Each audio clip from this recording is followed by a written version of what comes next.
Hello, hello, hello. Oh my gosh, it's been such a long time since I did a live. Let me see. Cindy Siwe, hello. Thank you for joining. And Chamrita. Let's see who else. Let's we give a few shout outs and a few hellos before we get into it. Tulu, good evening. G&D Media, nice to see you. Mbalenhle and Lusanda. Lintle, hi. How are you? Miliswa, nice to see you. And Koli, oh my gosh, Koli, I haven't seen or spoken to you in such a long time. And Pet and Lady Atli, nice to see you. Good evening, guys. Yo, it's been forever, no mandla. Mr. Ndrazana, I love that. Hello, fam. Hello, fam. Hello, fam.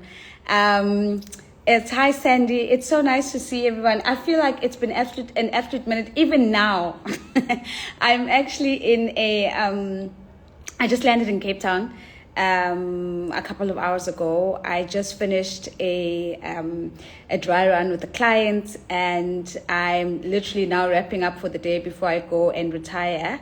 Tepo says, hey Tahola, nice to see you. Bonita says, your French is good, hey?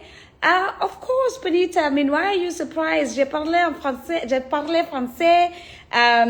Je suis étudiante de français, so... As you can see, I have been winging it for quite a while. I've been studying French intently for the last 2 years, and it's finally coming together. But it's taken forever. So let me say good evening. Let me say, guys, thank you so much for being here. Thank you for joining in the conversation. I'm just so excited. I'm just in such a good space. Professionally, personally, in a lot of ways at the moment. And I wanted to share some of the things that I'm thinking about, the things that are moving me, activating me, challenging me, reflecting with you a little bit about the journey thus far. And, you know, maybe a really good place to start is just, you know, start off with where it all started and why am I doing this conversation today? What's led me here?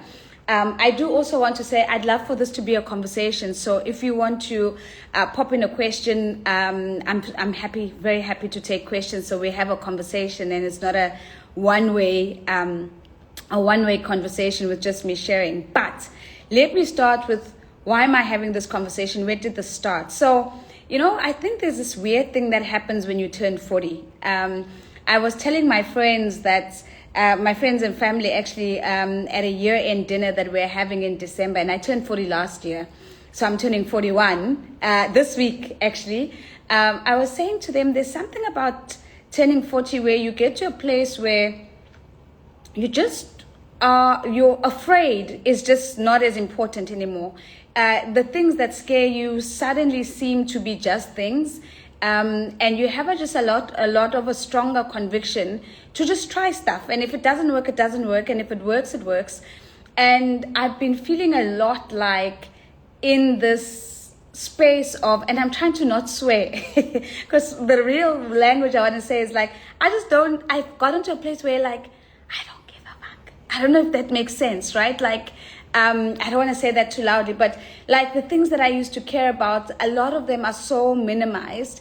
And the importance of the things that are important to me is just so much more amplified. And so you have this sort of clarity around what you should be spending your time on and what you shouldn't. And you feel a lot more settled in your body about making those decisions and making those calls, taking the consequences that come with those calls, and just living to the best of your ability. And I kind of find myself back there, right? So let me then share with you the journey. What are we doing? What am I up to? So firstly, we are going through a massive rebrand as the Conversation Strategists. We are still the Conversation Strategists. We've done a lot of work in the last decade, building deep. I want to talk to you a little bit about what are we going to be doing now to go wide, and what going wide as the Conversation Strategist looks like. But I think to get to that story, it starts off with where did it all begin? I think a lot of you guys know my story now. I always talk about how did I become a conversation strategist? Where did it come from? And I always talk about how the journey was not an easy one, because I think, like every one of us that has or has had the safety of a salary job, it's really hard to leave a salary job when you've got debit orders and life, to go and pursue something that is completely entrepreneurial, but more than that, something that you've never seen anybody do before. When I was applying to university, conversation strategy was not on the prospectus. It wasn't something that existed. But there was a real conviction in me that what I was doing was fundamentally different, that it had a different name. I had a bit of an existential crisis to get to that point, of feeling like I don't fit in a lot of spaces, feeling uncomfortable when people called me certain names that they identified the work that I did with. And so it pushed me to get to a point of really coming up with, what is this that I do exactly? And I always tell the story. I'm going to tell it quickly for those who haven't heard it before. So I was dating my husband at the time. So he was my boyfriend at the time. And this was in 2017, actually. He was a Tutu fellow, and I remember he came back from the fellowship and he said to me, "No, Noz, I think you should apply to the Tutu fellowship." And I remember saying to him, "Nah, bruh, I don't think I'm a fellowship material. I am an anchor on CNBC Africa at this time. My job is to get up every day and tell the African business story." I just didn't feel that, honestly, just didn't think I was good enough to get into something as prestigious as the Tutu Fellowship. But he stayed on my neck about it and actually went behind my back and nominated me. So then I got an email to say, "You've been nominated. Now you actually have to write a couple of essays and complete the process." So quite reluctantly, I decided to do that. And the context of what's happening in my life at that time is, I'm on television, I'm on CNBC Africa, I'm broadcasting on a couple of shows. Life is good, life is good at this stage. I am broadcasting to 48 million people on the African continent. When I travel across the continent, I'm a recognized public figure, and the trappings of being on television were a real part of my life. You are known, I wouldn't say famous, but you're recognizable, because I still think that, CNBC is quite a niche platform. And I have a salary and I have debit orders. So everything is balancing, salary comes in, debit orders come in, they meet each other. There's like very little left at the end, but life is great for all intents and purposes. And I'm dating a great guy. There's honestly no need for me to do anything to rock that boat. But there was this constant discomfort when people used to say to me, "Oh, no, Nozi, you're a presenter." And I used to think, really? I'm a TV presenter? Why does that feel uncomfortable? Or people would say, "Oh, Nozi, no, Nozi, talk about Nozi the anchor." And I was like, why do I feel like that I do more than that? And the reason why I say I was doing more than that is that while I was at CNBC, I had started being invited to moderate different conferences, and I was really loving the experience and the feeling of it.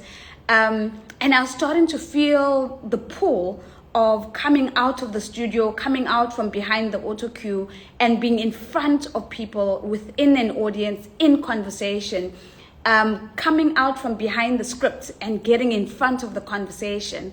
And all of that was creating this immense discomfort with being boxed into this idea of, I'm a TV presenter, or I'm a television anchor, or I'm a broadcaster.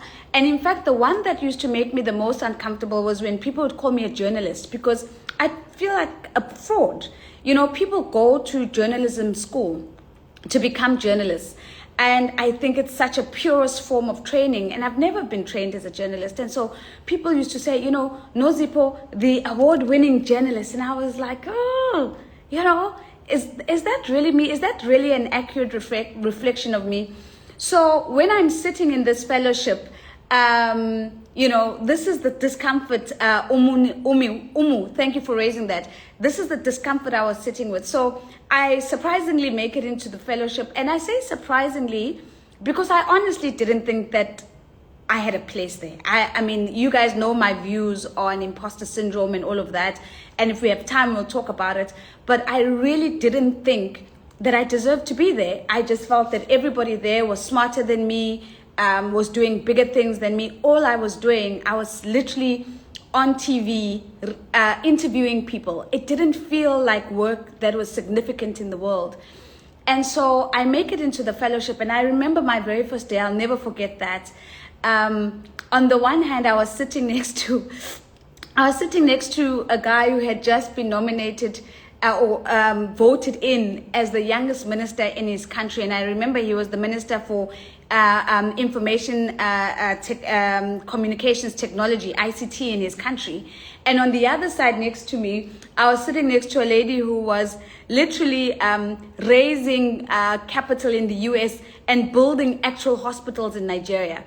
And we were all more or less the same age. And I remember just thinking, nah, man, I don't belong here. I'm not building hospitals. I'm not a minister. I'm not this big, important person. And I remember just like really feeling overwhelmed and really feeling small throughout that first week. And kind of checking out from time to time because of that feeling of like, oh, I don't actually belong here. And then because God is God, I remember this lady walked in and I remembered her because she had actually interviewed me a couple of years ago before I joined CNBC Africa when I was looking for a job at McKinsey. And she had interviewed me and had told me that they thought I was fantastic, but they didn't think that I was a good fit for McKinsey because I was too diplomatic and just not, hardcore enough. And I just remember thinking, what does too diplomatic mean? But anyway, that was the feedback. I didn't make it in. And she walked into the room, and of course I'm like, not triggered, but I'm like, oh, okay, this is interesting. This is the person who told me at some point in my life that I wasn't good enough or something. I'm interested in hearing what she has to say. And she did this amazing exercise, and then she said at the end, the most important thing that I want you to leave with you guys is this, that conversation is the birthplace of action. And I remember feeling like the room had gone cold. And she said it again, conversation is the birthplace of action. And it was almost as if God had planted me in that space to hear that message, because that's what I needed to hear in order for me to make my next move and the next leap of faith. I needed to believe that my work was important, right? That actually, even the minister who was sitting next to me could not do the work that he was doing in the absence of a conversation that would birth an action. That the lady who was raising capital in the US could actually not do that in the absence of a conversation with herself, with partners, with fund managers, with capital raising investors, would not be able to do that work in the absence of a conversation that became the birthplace of action. And I looked around the room and I said, oh my goodness, actually, I am the person in the room who was in the business of designing and delivering conversations that become the birthplace of action. And that's why my work is so important. And I remember that evening when we left, when the class ended, what we would typically do after every class is we'd go and we'd go drinking. So there was a big bar that we all sit and drink. And I didn't go that day. I literally got onto the phone and started speaking to Rory. And I said to him, oh my goodness, this person said this. And it moved me in such a way. And he was like, okay, let's talk about it. Which again is probably one of the reasons I just absolutely love that guy. His ability to listen to my crazy and help me make sense of it. And he says, let's talk about it. What was it about it that was moving for you? And I was like, well, actually, it validated, I think, the work that I'm doing. And he's like, well, what do you think the work that you're doing is? I said, well, I don't know yet, but I know what I'm not doing. I know I'm not a journalist. I know that I'm not a TV presenter. I know that I'm not just a television anchor. I know that I'm not just a broadcaster. And if I think about the work that I'm doing continuously now, especially working with my clients, and helping them to identify the right conversational mechanisms and the right conversational platforms to have those conversations, helping them to design invitations for the right voices to step into those conversations, and then really using the science and the art of conversation to have strategic breakthrough. I think that I'm doing a lot more than all of these labels that are being put on me. So he's like, well, that still sounds really interesting, but can you break it down for me? So I said, well, I think I'm in the business of conversation. He says, yes, I get that. And then what else? And I think I'm helping my clients make strategic breakthroughs. So he says, if you're working with strategy and you're working with conversation, what does that make you, Noze? And I remember that's when the penny dropped. And I said, well, I'm in the space of conversation strategy. And he says, if you're in the space of conversation strategy, what are you? And that's how that breakthrough moment came through. And I think we were on the phone for like 3 or 4 hours. And suddenly realized, and then I Googled it, right? I was like, there's no way that nobody's come up with this. So let me Google it. And then I Googled conversation strategist, and it didn't exist. And then the immediate next thing I did is I put a note for myself to go and reserve the domain so that I could have the website, but more than anything else, to start the process of trademarking the name. Now, why do I tell the story? I tell the story because it's important to go back to the beginning to really have a full appreciation of the journey and where it's taken you. You know, when people say, how long is a piece of string? My answer always is, well, it depends on where you start. So I started the work that I do probably in earnest in 2015. And that's why this year is important for me, because it feels like a full decade of actually doing this work. I was still working at CNBC Africa. I was still doing the fearful thing of straddling my full-time job and treating my gift like a gig, and like doing it like the side hustle thing, because I was still a little too scared to leave my job. I was afraid of not being able to meet my debit orders and my financial requirements. And so when we hit 2025, I knew that I could feel it in my body that this was a time to now begin to think differently about the work that we do. And I think that the thing that really pushed me was what I call the cost of doing nothing. From 2015 to about 2017, for 2 years, I think, I had an accountant, and we had to file tax returns. And every year we'd file 0 because I wasn't stepping into my gift. I had registered a company already. The company was called Aquande Communications. We still trade as Aquande Communications, but I wasn't actually doing anything. So God had already planted a seed in me that one day I will have a business, one day I'll own a business. So I'd done the work of CIPC and registering a company, but that company was sitting dormant. And I think after 2 years, I asked myself the question, what is the cost of doing nothing? And I don't think that's a question we ask ourselves enough when we start things, but we don't see them to completion. When we know that we are sitting on something, whether it's a gift, whether it's something that you know that you have the ability to go out and offer to the world, but you sit and you do nothing. And my cost of doing nothing was staring me in the face in the form of those 0 returns. Because you have to say on those tax returns that I made 0 income. And I was like, yeah, this just doesn't feel right. Then, of course, we have this moment at the Tutu Fellowship. And then I decided, okay, you know what? I'm actually going to do something about this. And let me tell you something. People always talk about the reason why we don't jump and go and follow our entrepreneurial journeys is because we're fearing failure. I don't think that's the real reason. Because in order for you to fail, you actually must have tried. In order for you to fail, you must have actually gotten into the arena and actually done something. In order for you to fail, you must have taken a bet, you must have taken a risk. I think the thing that we're most afraid of is not the fear of failure. It is actually the fear of being seen fully for yourself and your own capability. For me to leave CNBC Africa and go start my own business actually would mean that I'm moving away from hiding behind the big brand that is CNBC Africa. I'm moving away from hiding behind their infrastructure, their name, their brand, and actually stepping into the world and saying, this is me. That's the fearful thing.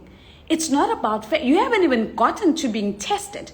So you're not fearing failure, you're fearing being seen for yourself. It's one of the reasons why I respect athletes so much. An athlete can't hide behind anything. It is your body and your being on the line. You are judged for what you in your physical capacity can deliver. And I realize a lot of the time that we talk about people fearing failure. Failure comes down the road when you've actually tried something, when you've attempted something. The first fear that we've got to confront is the fear of being seen for you. With nobody else's backing, with nobody else's support, without your company's big name behind you, without your company's big title that they've given you, without the salary and the money that you're earning, without the fame that comes with being on television, the fame of being on all of these different platforms, and just being, what are you doing? And that was the thing that I realized that I was actually afraid of. I wasn't afraid of failing. I was afraid of being seen. And I think it was really like being able to sort of break through that in my mind and going, okay, fine. So in being seen, I'm going to try and do something for me, something that I think I'm good at, something that I think I've got to offer to the world, and I might fail, right? So failure, it's actually such a small thing compared to the fear of being seen. And people often ask me, okay, so how did you make the leap of faith? And I would love to say that it was, sorry, I keep putting the light on here because I'm in a darkish room. I would love to say that, it was this beautifully calculated risk. And I tried to do some calculations, right?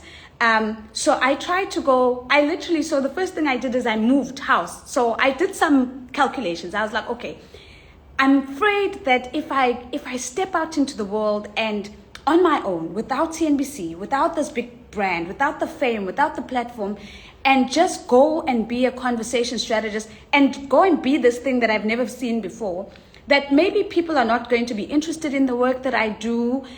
Maybe nobody's going to want to buy my services and all of that. So maybe to manage that, I need to move into a cheaper place. So that's what I did. So I moved out of a house that I just bought in Midrand and actually moved into a smaller apartment in Morningside, but at least it got me closer to being in Joburg. And I remember I was driving a Mercedes at the time, my first Mercedes, and I had actually arrived at a place where I was like, oh, okay, fine. If I have to give up the Mercedes and buy a smaller car, I wasn't born in a Mercedes Benz, so it's fine. I'm going to get a smaller car so that my debit orders come down. So I'd done all of these calculations in my head. But if I'm dead honest with you, the real risk was the risk of taking a bet on myself.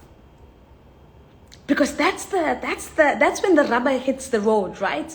Where you have to make a decision to say, if I'm going to overcome the fear of being seen, and I'm going to take a bet on me, on my capability, on my mindset, on my intellect, on my work ethic, will all of those things, when I put them together, will they be enough? Right? And so when I eventually jumped and put in my resignation letter and decided that beyond just having a signature that says conversation strategist, had I taken a bet on myself? So I want to see, Lisa says, did you draft a business plan before starting? For my business 5 years later, I don't have one. I'm wondering if I really need it. I didn't have a business plan. I had conviction. That's it. I took a bet on myself. And I'm not saying that people should not do business plans. Please don't get me wrong. I didn't have a business plan. I just knew that if I looked at how the amount of requests I was already getting while I was full-time employed to come and moderate conversations, if I did nothing else other than just maintain those requests and those clients, That was my calculation, that I would be enough. And remember, you also have to be honest enough to say, are people booking me for me, or are they booking me because of CNBC? Are they paying no Zippo, or they are paying for CNBC, the brand? And you've got to be very clear and honest with yourself about what is the client actually buying in this particular moment, right? And have you distinguished yourself enough, even within the context of big brand, to say, well, you could come to this big brand, but if people are coming to the big brand and still asking for me, then maybe, just maybe, they are actually booking me. Sorry, I made notes because this is, look at mine. I wanted to really unpack this for all of you. So, I think I want to make the point here that conviction is not something that you can calculate outside of yourself. Conviction lives in your gut. It's that feeling of not knowing that, oh, it will work, but being convinced that it will work. And it will work because I'll find a way. It will work because I'll outwork myself and my last best. And it will work because I'm going to keep an open curiosity to try and find out how I can get better with each day and with each step. And I think that is the difference between sort of just like a blind belief, like, oh, I believe in myself, but it's about like, what are the conditions that have got to be met? What are the conditions for my conviction? What are the things that have got to be true for it to work? And so one of the questions I always ask myself when I get stuck is, what needs to be true? And once I know what needs to be true, that's the stuff I've got to focus on, and that's the thing I've got to do. So I don't want to come across like, oh, it was this airy-fairy, I believe in myself, because I actually think before you can believe in yourself, you've got to trust yourself. And you've got to trust that when you put your mind to something, that you follow through. And that when you try something, that you're willing to do the work. I always say that there are a lot of things that I'm not good at, but one thing that I can't be beaten at is working hard. And so I bring that mindset into and brought that mindset at the time of moving. Guys, I'm so sorry. I'm supposed to be reading comments and I'm not. I just wanted to go back. Tulu says, do I need to have a qualification to succeed in this line of work? Okay, Tulu, I'm going to talk about that. And then Dunga says, do you think it was important to build momentum and wait for the right opportunity? When do you jump? Because you built your name first. Oh, it's such a great question. So, okay, I'm sorry, Dunga, this is going to sound a little airy-fairy, ne? But just hear me. So at the Tutu Fellowship, so I have this breakthrough moment, right, in my head. And the fellowship was, I think, 6 months, right? So a couple of months later, we then, so I start thinking, okay, I'm a conversation strategist. What does this mean? How do I distinguish myself? What makes me different from ordinary moderators or anchors or television presenters and all of those things? So I'm in the space of defining what I am and what I'm not. Then the second leg of the fellowship, we go to Oxford Business School. And there's this professor, his name is, I keep talking about this guy. I don't even know if he knows how much I talk about him. But his name is Dr. Martin Kalunga Banda. He actually has a YouTube thing about what I'm going to talk to you about. And Dr. Martin Kalunga Banda was talking about, and hear me well, being still enough and present enough to listen to your body in your moment of now, so that your body can tell you when your moment of next has arrived. I actually have to close my eyes when I say it, because it moves me every single time. And that moment for me is something that, hearing that, helped me to understand and know when to jump. It's not just about, oh, when I have enough clients. You're never going to have enough clients because you're constantly working. It's a feeling, it's a conviction. It's about getting to a point where you've taken the bet on yourself, you trust your capability and what you're bringing, and then it's just starting, understanding that the small steps will translate into bigger steps and bigger steps as you go along. So I don't believe that there is this one perfect moment in time or this window that if you miss, you've missed it forever. I think the feeling of when you need to do the next thing comes slowly and builds up and knocks until you can't ignore the knock anymore. I always talk about David White, right? And in his poem, sometimes he says, sometimes you come to a moment whose only task is to trouble you. And from this place, out of nowhere, beginning to lead you everywhere. So that when that nowhere moment that leads everywhere, because you can feel it. It's in your body. He talks about arriving at a place where you begin to hear the questions that have no right to go away. And I think, to Martin Kalunga-Banda's point, if you do watch the YouTube thing, it's about being still enough to listen to your body and your gut and your conviction telling you, jump now. Others might say it's God speaking. Others might say it's conviction. I just don't think it's something that sits outside of you. It's something that lives inside you and you can feel it, right? And then I haven't forgotten the question about the qualifications. I don't think that you need a specific qualification to be a conversation strategist. I always talk about being a T person, like this, right? So you need to have depth in something, and you need to be broad enough to use that depth to touch a range of other things. When I was choosing what I studied, I wasn't choosing it because I wanted to become a conversation strategist. That didn't exist. But I've taken my degrees in political sciences, international relations, development finance, leadership and marketing, and I've built a career out of them. I don't think it matters what you study. You could have studied law and economics. You can even have studied engineering, but it's about taking what you have in your hands and putting it to work. And so there is no career path, or there is no degree that says, unless you've studied exactly what I've studied, you can't become a conversation strategist. Absolutely not. I don't think that's true. I've trained people who have all sorts of backgrounds, and they've taken what they have in their hand and they've put it to purposeful use. So that's the answer.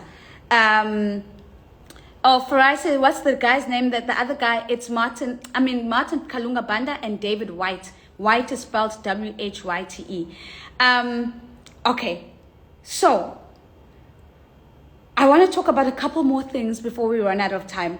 I often talk about this idea of bullets before cannonballs. I want to talk about it again today, and then I want to talk about humility and will. So if you read Jim Collins, I think in his book Good to Great, but he references this over and over again. Jim Collins also has a website where he talks about bullets before cannonballs, so you can go read up on it. But this is what he says. He says, if you can imagine two ships, is ships an English word, or do you say ship, multiple ships? Okay, two ships. I don't know what the English word is.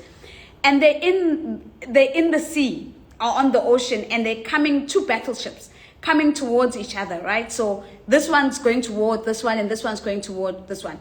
If you're on one of the ship and you have a box of bullets and you have one cannonball, he says, if you take that one cannonball, the big cannonball, and you shoot at the ship that is coming at you, the possibility that you're going to lose that battle is high, because if you miss with that one big cannonball, you've kind of lost all your ammunition, right? But Jim Collins says that the better thing to do is, when you're doing something new, is to take the bullets and shoot at the targets, and then look up and see whether you've missed the target, or by how much have you missed the target, and then recalibrate. And you pick up another bullet and you shoot and you recalibrate. Another bullet and you shoot and you recalibrate. With every bullet, you're getting closer and closer and closer to the target. And when you feel confident that you are now on target because you've done the work of experimenting and reiterating, and calibrating, then you shoot your cannonball. And I love that. I love that, because if you've noticed especially ever since Instagram and all of these things have come on, I'm constantly shooting bullets. We'll do masterclass series here, see how that works. We'll do Mentorship Mondays, see how that works. We'll do online masterclasses, see how that works. And these are all little bullets, right? That we're shooting as we're trying to get to a sense of what is my target? What is the thing that I am supposed to be doing? And how do I do these small little experiments, small little trials, small little iterations, and take the feedback that I get from those bullets so that when my cannonball moment comes, I'm ready for it, right? And I think this is so important because we sometimes all just want a cannonball moment out of everything that we do. We want one big chance, and then we want to shoot our cannonball at that one big chance, and it must work the first time round. And if it doesn't work, oh, woe is me, everything falls apart. And I don't think that's a healthy mindset. We need to get ourselves comfortable with the idea of trying and learning, and then refining to get better, and trying different things. You don't have to do everything forever just because you're trying it. You can try something for 6 months and say, okay, I'm trying this with the intent to learn something about it, whether you're learning about something about you that you can iterate and calibrate into your business, or into the way you lead, into the way you're doing things, and then pause and have the discipline of reflecting back and saying, what did that bullet teach me? What do I want to take from that teachable moment, and what do I want to leave behind? And the more we get into the habit of shooting bullets before cannonballs, the more we get confident when we are confronted with cannonball opportunities, because we're used to the idea of learning from trying. And because, remember, the other thing is that if you do something perfectly right, you actually don't learn anything from it. We learn from getting things wrong. So small little iterations of things allow you to get better and better prepared for your cannonball moment. And you will know when your cannonball moment comes, because that will be a thing that unleashes you into your next and into what you need to be doing. I want to talk about humility and will as a follow on from that, but I just don't want to miss this. Renovating in SA says, bullets before cannonballs. That is impactful nugget I want to share. Thank you. Tuano says, I first saw you at the SARP conference and have been blown away ever since. Thank you so much. Learning from trying. Yes, Miliso. Aminata says, you said it quite well. Getting used to shooting bullets before cannonballs. That's right. Then Jim Collins says, there's this other thing that differentiates people who go on to do great things. He says they have humility and will together. Humility and will. Humility and will. Now, what's the significance of that? Because sometimes if we preach humility on its own, we oftentimes, I think, send the wrong message that, you must just be humble about everything that you've achieved. Don't ever sort of lift your head too high. Don't get too proud about the good things that are happening to you. And I think we get the meaning of humility wrong. What Jim Collins says is that humility is this idea that I believe that in everything that I can do, that everything that I do can get better, and will is I will make it better. And so the two are inseparable. And so no matter how good you get at the thing that you're doing, showing up with the combination of humility and will means that you are constantly looking to do better than the last time you did. And so you have an innate humility about the idea that what you have done can be improved. And that not only can it be improved, you will improve it.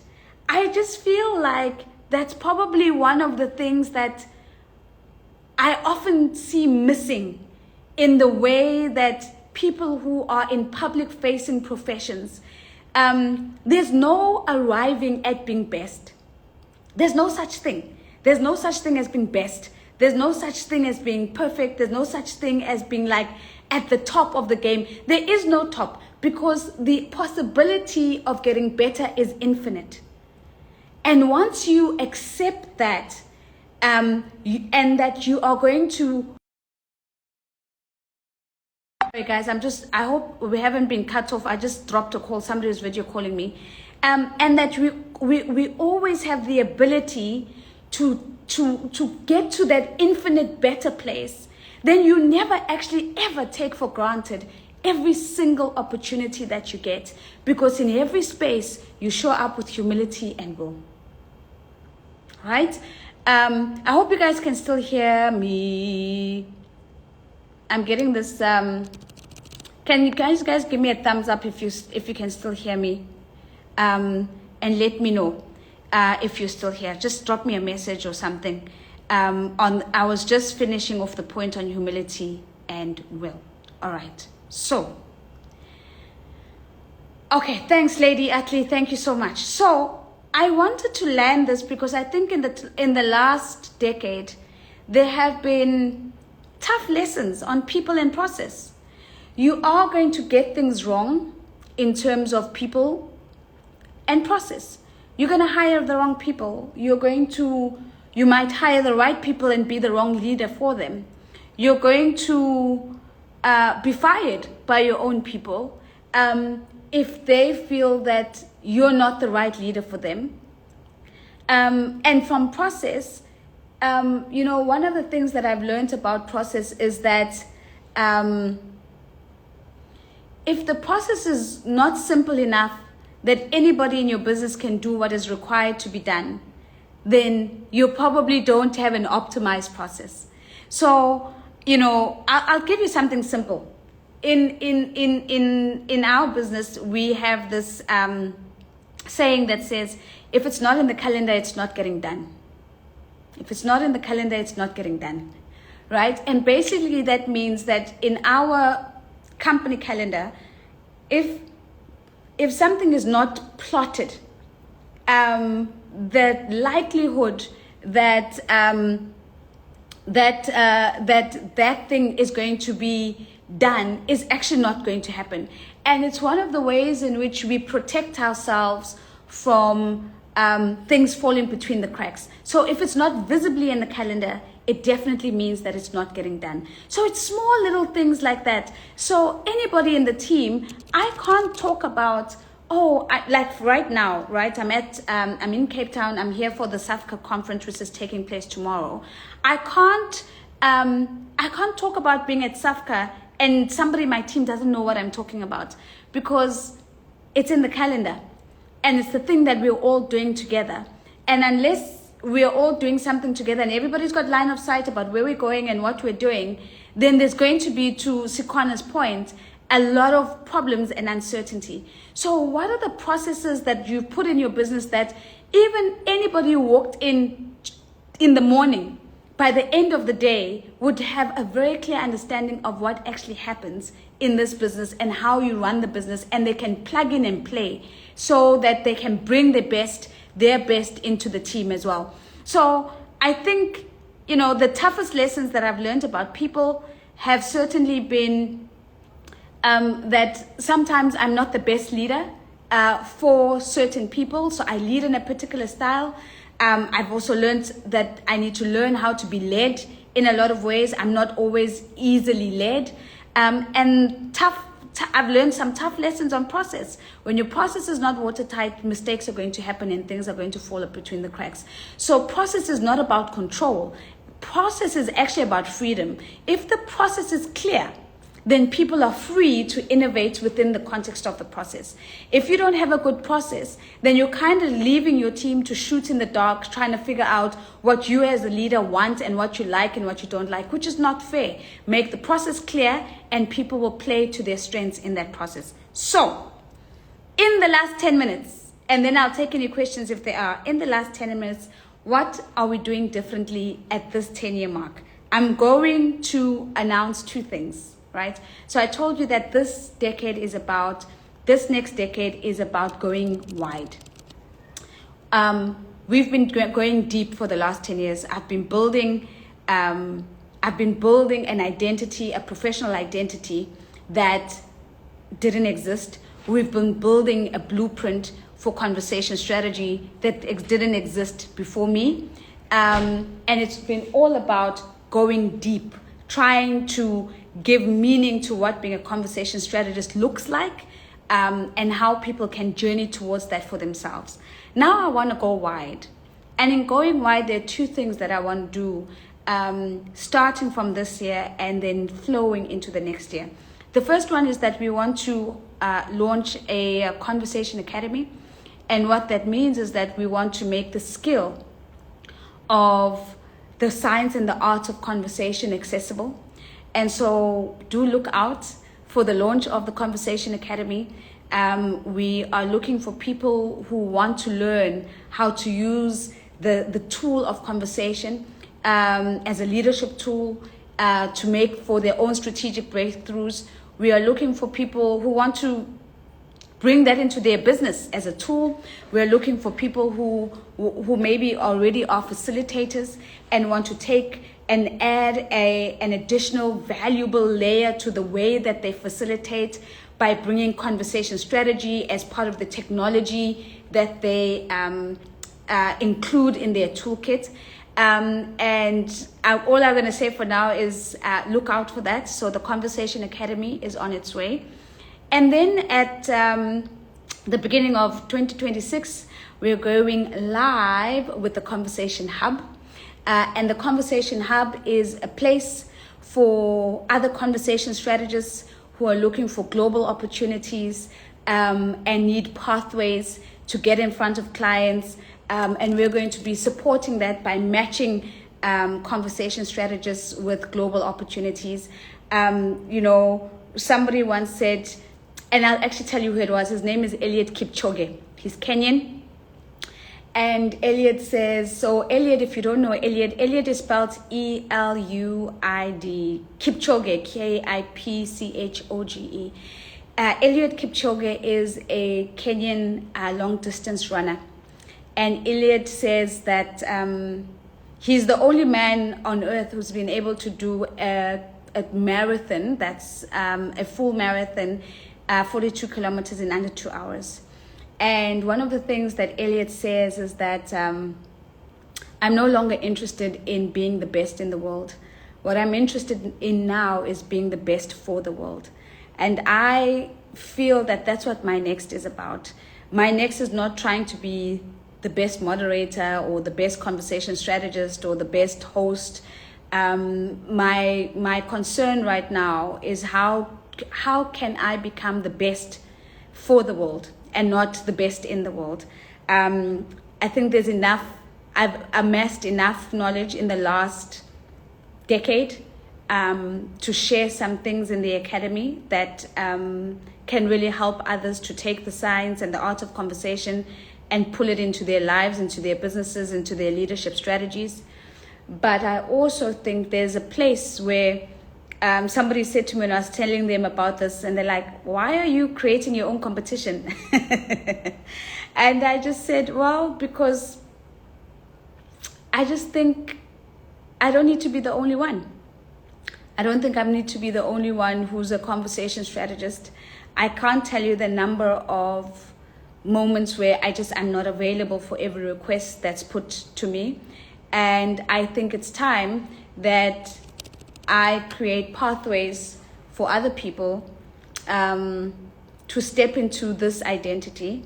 I think I've done the work of creating a blueprint, and now it's time to hand over the blueprint and allow people to color that canvas in the way that they would like. And so please stay with us. Stay tuned, stay focused.